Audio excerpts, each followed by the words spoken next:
오늘도 축복의 하루가 되시기를 기원합니다.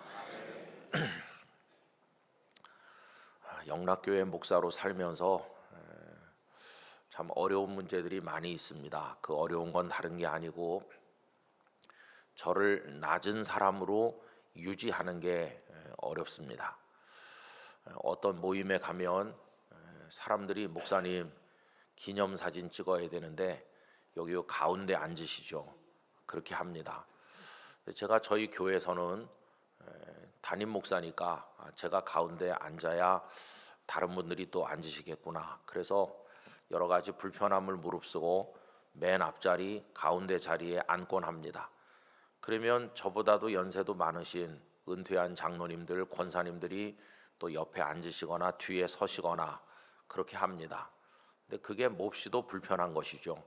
사실은 그 어른들을 앞자리에 앉으시도록 하고 아직도 젊고 쌩쌩한 저는 그 뒤에 서는 게 맞습니다. 그래서 생각을 합니다. 계속 이렇게 하다 보면은 조로하겠다. 일찍 늙어버리겠다. 저 어른들보다도 폭삭 늙겠다. 근데 더 무서운 것은 뭐냐 하면 어디 갔을 때 왜 가운데 앞자리에 앉으라고 하지 않을까 이렇게 생각하면서 이상하게 될까봐 그게 참으로 두렵습니다. 여러분, 우리 한국교회 성도들 머릿속에 박혀있는 말씀이 하나 있는데 그것은 주님 꼬리가 되지 않고 머리가 되게 해주십시오. 이런 기도를 얼마나 많이 드립니까? 물론 성경에 그 말씀이 없는 건 아니지요.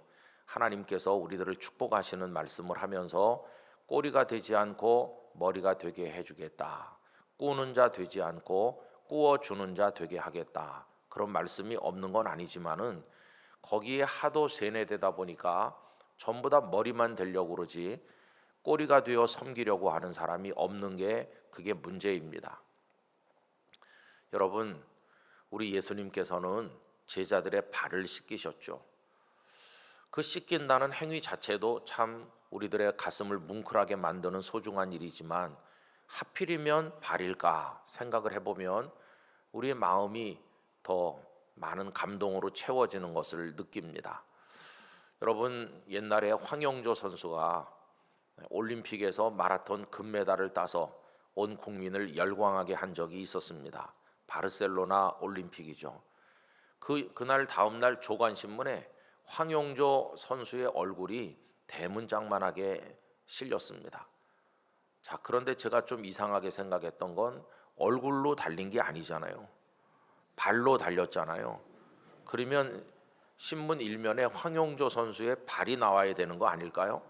발을 크게 대서특필해야 되는 거 아니겠어요? 그 발이 굳은 살이 바뀌고 온전한 발이 아니죠. 그 발로 그 체중을 버티면서 42.195km를 얼마나 많이 달렸겠어요. 흙길도 달렸고 트랙도 달리고 딱딱한 아스팔트도 달리면서 혹사당하고 또 혹사당한, 그리고 신체 구조로 보면 맨 밑바닥에 있는 가장 낮은 자리에 있는, 그런데 그를 몬트리올의 영웅이 되게 만든 것은 그 몬주일 경기장의 영웅이 되게 만든 것은 얼굴이 아니고 발이었어요. 발. 그 꼬린 지점을 통과할 때 그걸 탁 이렇게 뛰어넘는 것도 발이 한 거죠. 근데 발은 신문에 나오지 않았어요. 참 이상하구나 하는 생각이 듭니다. 여러분, 예수님께서 제자들의 발을 씻기신 것은 예수님은 낮은 자에 대한 애정이 있기 때문이 아닌가 하는 생각을 해봤어요. 제자들의 발을 씻기시면서 이들이 앞으로 복음을 들고 산을 넘고 물을 건너서 세상 곳곳으로 흩어져 나가게 될 텐데 복음을 들고 산을 넘는 발이 얼마나 아름다운가. 예수님의 발을 생각해 봅니다. 예수님의 발은 못 박힌 발이죠. 큰 못에 구멍이 뚫린 발입니다. 그 발로부터 보혈이 흘렀어요. 여러분, 그 전에 예수님의 발은 샌들을 신으시고 그 유대의 척박한 메마른 광야를 터벅터벅 걸으신 발입니다. 그 발로 갈릴리 여러 마을을 다니셨고 예루살렘 길거리를 걸으셨고 그 발로 비아 돌로로사를 걸어 올라서 골고다 언덕에까지 이르시고 그리고는 샌들도 벗겨지신 채로 발이 포개진 그 위에 큰 못으로 박아서 예수님은 못 박히셨습니다.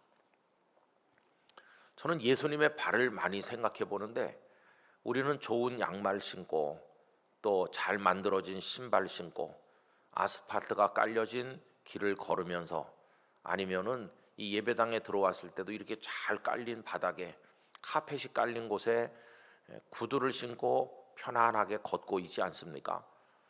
또 편안한 승용차를 타고 다니고 있습니다. 저는 그때마다 마음속에 눈물이 나는 것을 느낍니다. 우리 예수님은 그냥 다 낡은 샌들을 신으시고 그 발이 돌에 부딪히면서 피도 나셨을 것이고, 그리고는 그 길을 걸어서 골고다까지 오르셨는데 우리의 발은 너무나 편하구나. 그나마 걸으려고 하지 않고 얼마나 편안히 살려고 하는가, 이런 생각을 많이 합니다. 제가 여러 해 전에 이스라엘에 갔다가 예루살렘에서 여리고까지 걸어서 내려갔던 적이 있습니다. 여러분, 예수님의 선한 사마리아 사람 비유에 보면 예루살렘에서 여리고로 내려가던 나그네가 강도를 만나는 거죠. 여러분, 그 방향이 우리에게 주는 의미가 있다고 생각합니다. 예루살렘은 해발 700~800m에 있고 여리고는 해발 마이너스 300m쯤에 있으니까 고도 차이가 한 1000m쯤 됩니다. 그런데 이 강도를 만난 사람은 예루살렘에서 여리고로 이렇게 내려가다가 강도를 만났어요. 여러분, 올라가는 게 힘듭니까? 내려가는 게 힘듭니까? 당연히 올라가는 게 힘들죠. 올라가려면 다리가 아프고 숨이 차고 땀이 뻘뻘 흐릅니다. 더군다나 선들 바람이 불어오고 영상 18도쯤 되는 운동하기 좋고 걷기 좋은 그런 기후가 아니거든요. 그 예루살렘에서 여리고로 내려가는 그날 얼마나 더운 날씨였는지. 그래서 저를 데리고 가시는 어떤 분이, 목사님, 여기 피부를 노출하면 안 됩니다. 이곳은 오히려 다 감싸야 됩니다. 심지어는 토시를 다 하고 손에 장갑까지 끼고 여기 목에까지 다 덮고 눈만 빼꼼하게 내놓고 그리고 내려가는데 여러 시간 걸렸어요. 지금은 관광버스로 올라갔다 내려갔다 하기 때문에 예루살렘에서 여리고까지 불과 1시간 남짓하면 갈 수 있습니다. 근데 걸어서 내려가는 길은 중간에 그 수도원 유적도 보고 여러 군데 걸치면서 천천히 가다 보니까 오래 걸렸어요. 근데 내려가면서도 얼마나 덥고 힘들고 어려웠었는지. 더군다나 저는 한국에서 잘 만들어진 워킹용 신발을 신고 가서 쿠션도 좋고 그런데도 참 힘들었어요. 그런데 예수님께서는 그 길을 내려가신 것이 아니라 올라오셨거든요. 아까 제가 내려가다가 강도 만났다고 그랬는데, 사람들은 다 예루살렘에서 여리고로 내려가듯 편안한 길을 걷고 싶어 하죠. 편안한 길. 그러나 제자의 길, 우리 주님이 먼저 걸으신 길은 편안하게 내려가는 길이 아니라 숨차고 다리 아프지만 올라가는 길이라는 걸 우리에게 보여줍니다. 여러분, 깨어서 힘들고 어려워도 올라갈 때 우리 주님과 함께 동행하게 되는 것이죠. 근데 편안하게 내려가는 사람은 십자가를 거부하는 사람이고 십자가로부터 더 멀어지는 것이죠. 그날 저는 내려가는 것도 이렇게 힘든데 예수님은 그 발로 타박타박 걸으면서 먼지가 풀풀 날리는 그 흙길을 걸어 올라오셨겠구나.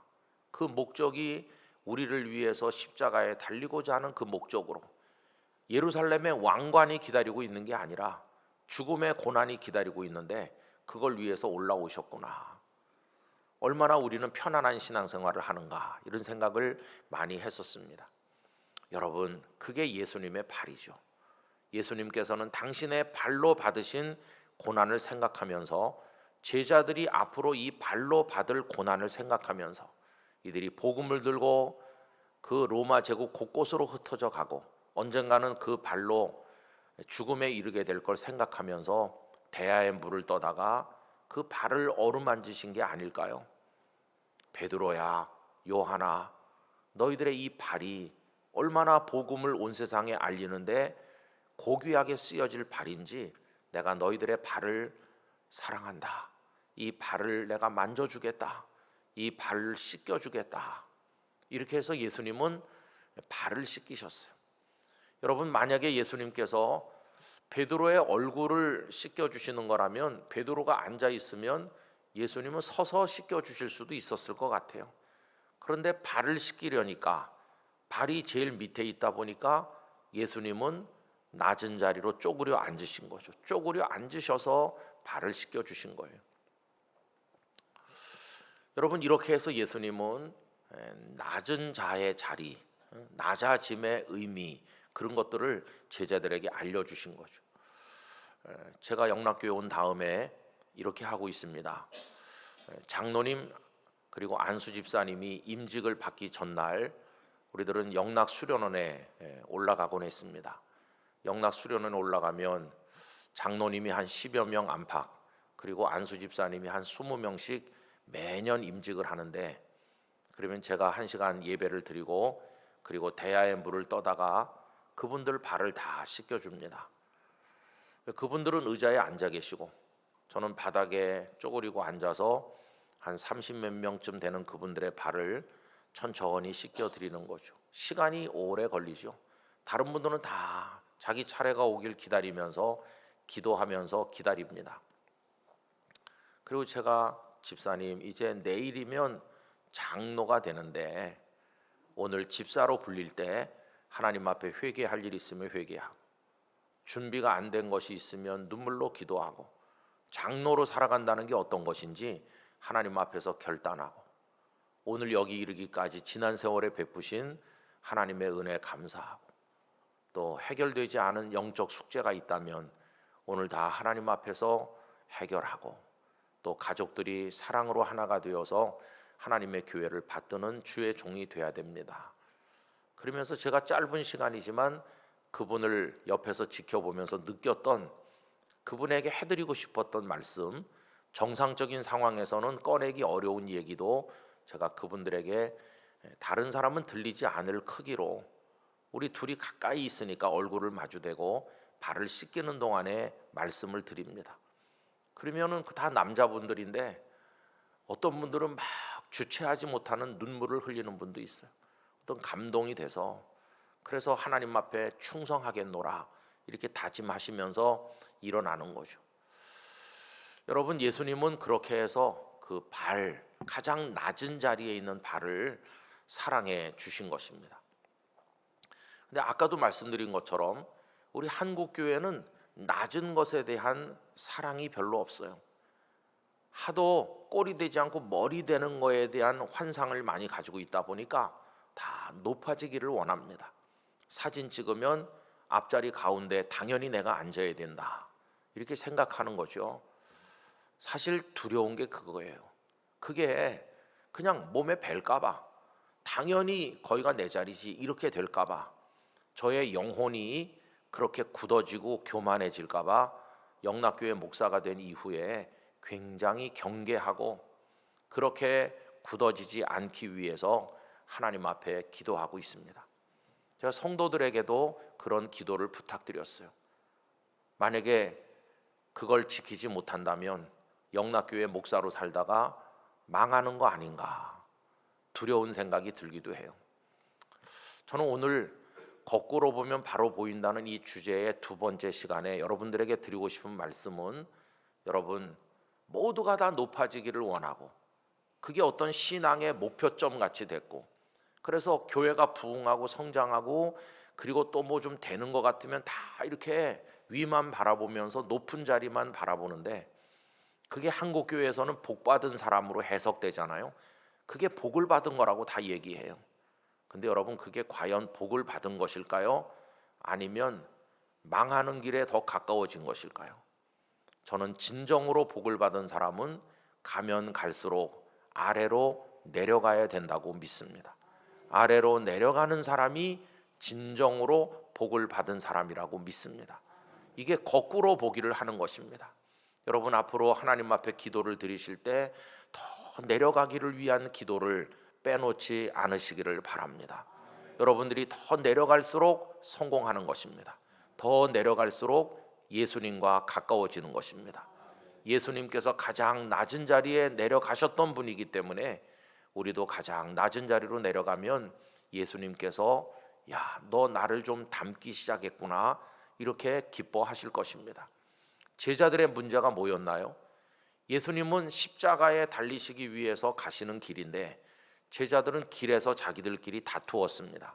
누가 크냐? 그 12명이 치열한 경쟁을 하는 겁니다. 그들은 예수님께서 죽으시고 부활할 걸 3번이나 말씀하셨는데도 그 죽음의 의미가 뭔지를 아직 전혀 깨닫지 못한 채로 선생님은 죽으실 거라고 하는데 자기들은 높은 자리에 앉기 위해서 갈등을 드러냈습니다. 그래서 다 누가 크냐고 갈등하는데 세베대의 아내 야고보와 요한의 어머니가 아들 둘 데리고 와서 청탁을 하지 않았습니까? 당신께서 예루살렘에서 왕이라도 되시면 우리 두 아들을 오른쪽과 왼쪽에 앉게 해주십시오. 이렇게 이야기했을 때 나머지 10명의 제자들의 반응이 거기 복음서에 나와 있는데 그 10사람이 분하게 여겼다고 나와 있어요. 여러분, 왜 그들이 분하게 여겼을까요? 저 얘기, 오른쪽 왼쪽에 앉게 해달라는 얘기 내가 했어야 되는데 기회만 노리고 있었는데 선수를 뺏겼구나, 이래서 다 분을 품은 거예요. 그 12명이 똑같이 어쩌면 그렇게 예수님의 마음을 이해하는 사람이 한 명도 없었는지, 참 이게 예수님 고독하셨겠다, 예수님 외로우셨겠다, 그런 생각이 드는 대목이죠. 교회마다 사람들이 많이 모이지만 그 주님의 마음을 이해하는 진정한 주님의 제자는 과연 몇 명이나 있는 것일까 하는 생각이 들기도 합니다. 여러분, 그래서 제자들의 그 높아지고자 하는 마음은 예수님의 낮아지고자 하는 마음과 정반대로 가는 거죠. 몸은 같이 가고 있지만 마음은 점점 멀어지니 이것이 겟세마네 동산에서 그들이 예수님을 버리고 도망갈 수밖에 없는 어떤 전조가 아닐까요? 생각부터가 다르지 않습니까? 여러분, 제자는 예수님을 따르는 자입니다. 예수님을 따르는 자이므로 예수님의 가시는 길과 우리가 가는 길이 그 방향이 다를 수가 없습니다. 방향이 다르다는 것 자체가 제자가 아니라는 반증입니다. 정말 우리가 예수님의 제자라면 예수님이 가신 뒤를 따라가야 되고 예수님의 발자국 위에 우리의 발을 포개야 되는 것이고 예수님과 함께 같은 곳을 바라보며 가야만 되는 것입니다. 그게 예수님의 진정한 제자인 것이죠. 그래서 저는 우리 은성교회 성도들이 낮아지기 위해서 몸부림치는 성도가 되시기를 축복합니다. 여러분, 낮아지면 낮아질수록 우리는 승리하게 될 것입니다. 오늘 읽은 빌립보서 2장 1절 이하의 말씀이 바로 그겁니다. 남을 나보다 낮게 여겨줘라. 갈등하지 말고 교회 생활할 때 서로를 축복하고 사랑하고 살라는 말씀이 그 앞에 쭉 나오죠. 여러분, 거기 2장 1절에 보시면 그러므로 그리스도 안에 무슨 권면이나 사랑에 무슨 위로나 성령에 무슨 교제나 긍휼이나 자비가 있거든. 교회 안에서 이런 얘기 많이 하잖아요. 교제하고 사랑하고 긍휼히 여기고 자비를 품고 다 교회 사역이 이런 거 아닙니까? 그런데 그런 거 할 때 마음을 같이 해야 된다. 그리고 같은 사랑을 가지고 뜻을 합하며 한 마음을 품어야 된다. 당연한 거죠. 그러면서 다툼이나 허용으로 하면 안 된다. 그런데 여러분, 교회를 가만히 보세요. 교회 모여서 각 부서가 회의를 할 때 싸우기 위해서 모인 교회는 없을 거예요. 다 좋은 의지를 가지고 어떻게 교회가 부흥할까, 우리 교회가 선한 일을 할까, 이웃을 사랑할까, 다 그 주제는 아주 좋은 걸 가지고 모였는데 그 좋은 일을 위해서 모여가지고 의논하고 그 일을 하는 과정에서는 싸우고 갈라지고 그러는 거예요. 참 이상한 거죠. 왜 그런지 모르겠어요. 사랑하기 위해서 모인 사람들이 그 사랑을 실천하는 과정에 원수가 되는 거예요. 사랑하면서 원수가 돼요. 참 이상한 일 아닙니까? 그 왜 그럴까요? 그 다음에 보면은 3절 다툼이나 허용으로 하지 말고 오직 겸손한 마음으로 각각 자기보다 남을 낮게 여겨줘라. 겸손한 게 뭡니까? 낮아지는 거죠. 낮아지지 않기 때문에 다툼도 생기고 허용도 생기고 온갖 갈등이 다 노출되는 것이죠. 그래서 이 낮아짐의 이야기를 그 앞에서 말씀하셨어요. 그리고는 그 낮아짐의 최고로 아름다운 모델 우리 예수님 얘기를 5절부터 시작하는 겁니다. 5절은 너무나도 유명한 요절 아닙니까? 너희 안에 이 마음을 품으라 곧 그리스도 예수의 마음이니. 우리 성도님들 속에 예수님의 마음이 충만하시기를 바랍니다. 근데 그 예수님의 마음의 핵심이 뭐냐 하면 낮아지시는 거죠. 여기 겸손이란 단어를 조금 아까 읽었는데 예수님 말씀하셨잖아요. 나는 마음이 온유하고 겸손하니. 예수님 같은 분은 겸손하지 않아도 될 것 같아요. 그분은 하나님과 동일한 본체이신 하나님 자신이시잖아요. 가장 높은 곳에서 가장 큰 소리를 땅땅 치셔도 될 온 우주 만물의 창조주요 만유의 주제이신 그분이 왜 그분이 겸손해야 되는 겁니까? 근데 그런 주님도 겸손하셨는데 만물의 찌꺼기 같은 우리가 얼마나 교만한지 말할 수가 없는 거죠. 주님은 우리에게 그 모습을 보여주시면서 그 마음을 품으라고, 그리스도 예수의 마음을 품으라고 말씀하시는 겁니다. 그래서 6절 이하는 얼마나 그분이 내려가셨나 낮아지셨나를 보여주죠. 그는 근본 그 본래 모습은 하나님의 본체, 이걸 신학에서는 호모우시아, 하나님과 예수 그리스도가 똑같은 신성과 영광과 능력과 권세를 가진 바로 그분이 그분이시죠. 그럼에도 불구하고 하나님과 동등됨을 취할 것으로 여기지 아니하시고 이 땅에 33년 계신 동안에 그분은 사람 몸을 입고 이 땅에 오셨기 때문에 당신 자신을 비우시는 거죠. 7절 오히려 자기를 비워 종의 형체를 가지사. 여러분 우리 중에 누가 종 돼본 적 있나요? 노비가 돼본 적 있으세요? 우린 그런 경험이 없어. 기껏해야 그저 직장 상사가 있을 뿐이지 그분이 나한테 뭔가 요구하고 명령하면 내가 도와드리는 그 정도는 우리 하고 있지만은 종이 돼본 적은 없어요. 근데 예수님은 마치 종인 것처럼 그렇게 되신 거죠. 사람들과 같이 되셨고 사람의 모양으로 나타나사 자기를 낮추시는데 어디까지 낮추시냐 하면은 죽기까지 내려가셔서 십자가에 죽으셨다. 근데 여러분 왜 예수님은 이렇게 낮아지셨을까요?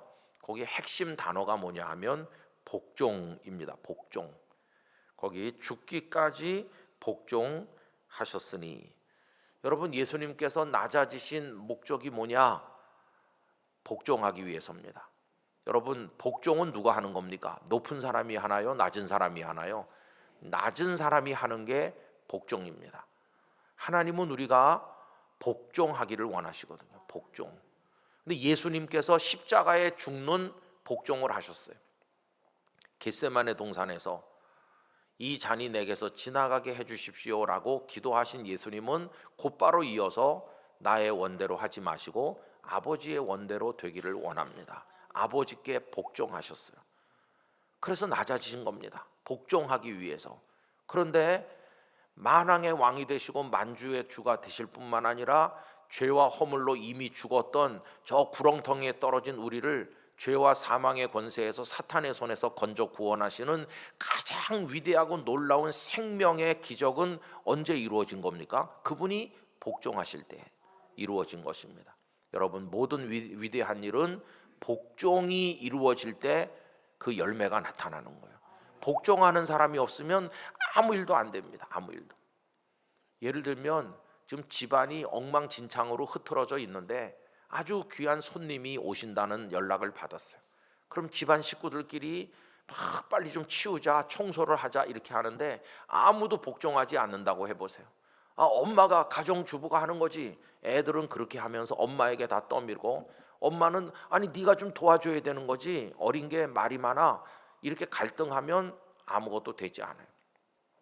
그러나 아이들은 아이들대로 자기 방을 청소하고 또 딸은 또 화장실은 내가 청소할게요. 청소하고 다 복종해서 음식 쓰레기도 갖다 버리고 다 이렇게 할 때 그 집이 깨끗해지고 손님이 오셔도 아무 문제가 없도록 되는 것이죠. 모든 아름다운 일은 특별히 생명의 일은 누군가가 복종할 때 이루어지는 것입니다. 근데 여러분 복종하려면 어떻게 돼야 되나요? 낮아져야 복종이 되는 거예요. 낮아져야. 높은 자리에서는 복종이 안 돼요. 왜냐하면 명령만 하니까. 그럼 높은 자리에서 명령만 하면 아무것도 되는 게 없어요.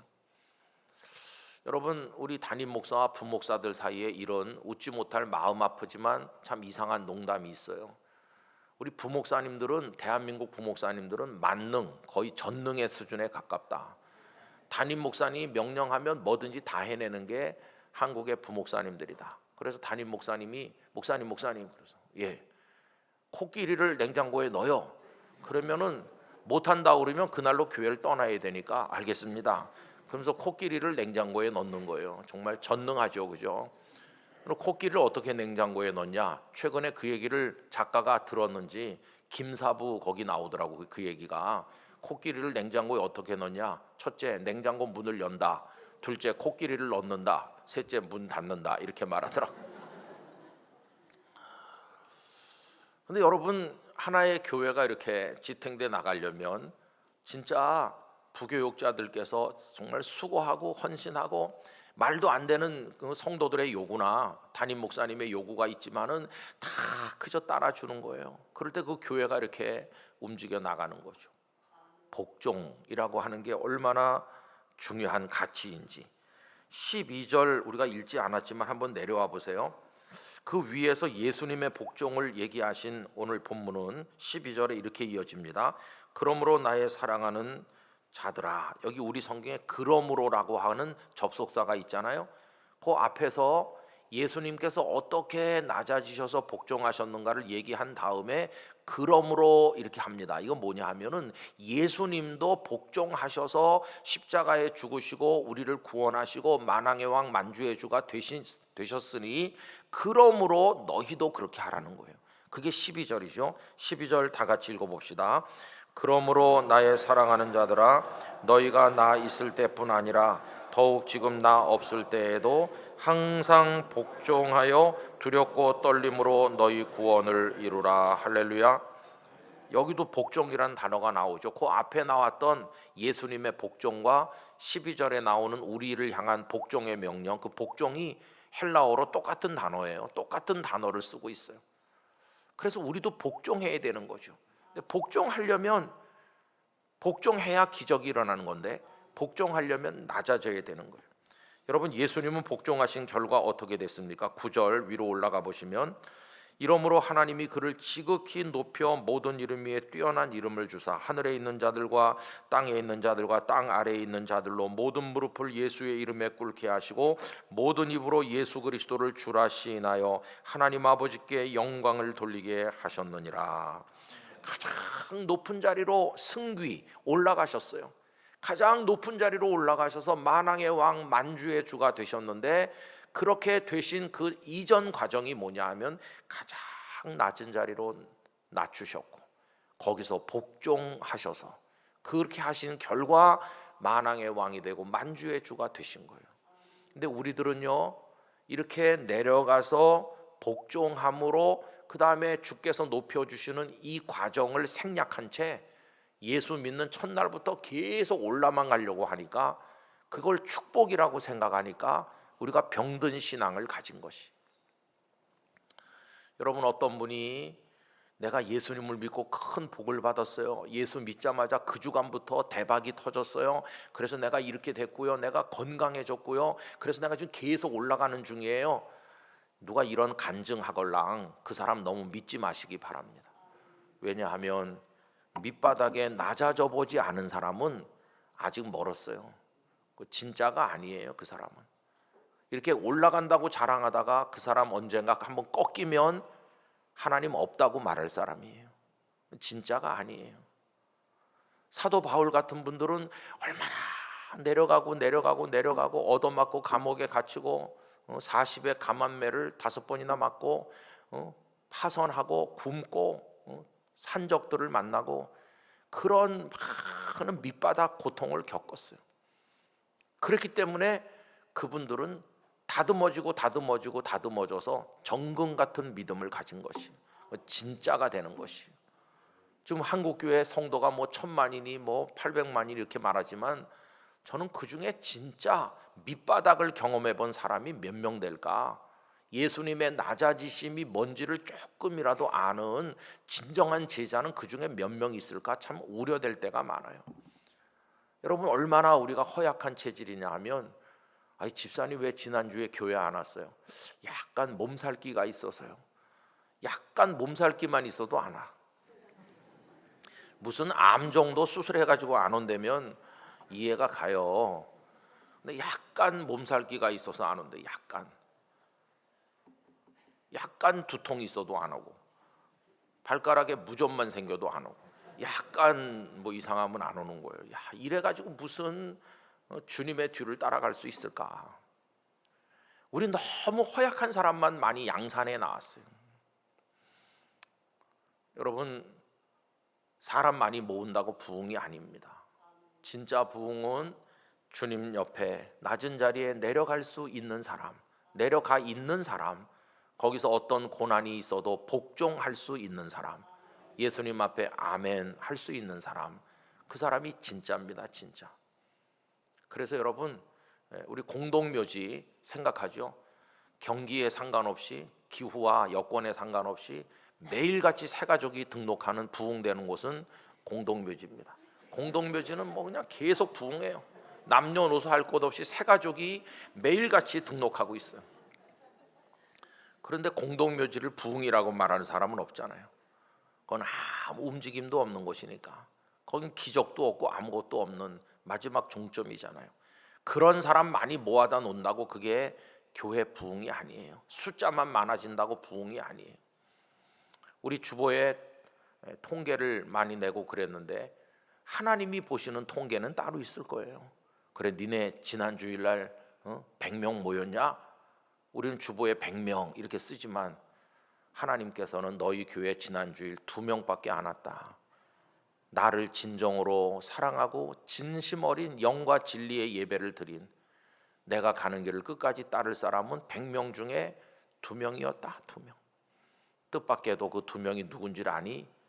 담임 목사님과 부목사님 혹은 장로님이면 좋을 텐데 그게 아니고, 한 달 전에 등록한 그 자매다. 한 달 전에 등록한 그 자매가 진짜다. 니네는 다 가짜다. 높은 자리에 앉고 대접받고 사진 찍는 거나 좋아하고 너희는 가짜야. 만약에 그러신다면 우리 지금 광대 노름하고 있는 거예요. 아무 쓸데없는. 그래서 여러분, 낮아지는 이유가 뭐냐 하면은 복종하기 위해서예요. 복종. 제가 부모님이 연세가 높으시고 저 혼자 외아들이기 때문에 양부모 60세가 넘으시면 그런 외아들은 군대를 안 갔어요. 옛날에 저희 때. 요새는 좀 달라졌지만, 그래서 저희는 군대를 간 게 아니라 방위 소집 대상이었어요. 방위는 소집했다가 해제하는 거지 입대했다가 제대한다는 단어를 쓰질 않아요. 그래서 우리는 군복도 안 줘서 용산 뒷골목에서 중고 사서 입고, 군화도 남이 신던 거 사서 신고, 밥도 안 줘서 집에서 도시락 싸가지고 다니면서 멸시 천대 십자가를 홀로 받으면서 그 군부대 안에서 눈물 어린 세월을 보냈어요. 방위. 그리고 또 방위들은 중고 옷을 입고 와서 그런지, 남이 입던 옷을 입어서 그런지 하나같이 후줄근한 게, 이름도 방위인데다가 진짜 사람도 방위같이 보여요. 왜 그렇게 형편없이 흐느적거리는지. 참 방위라는 게.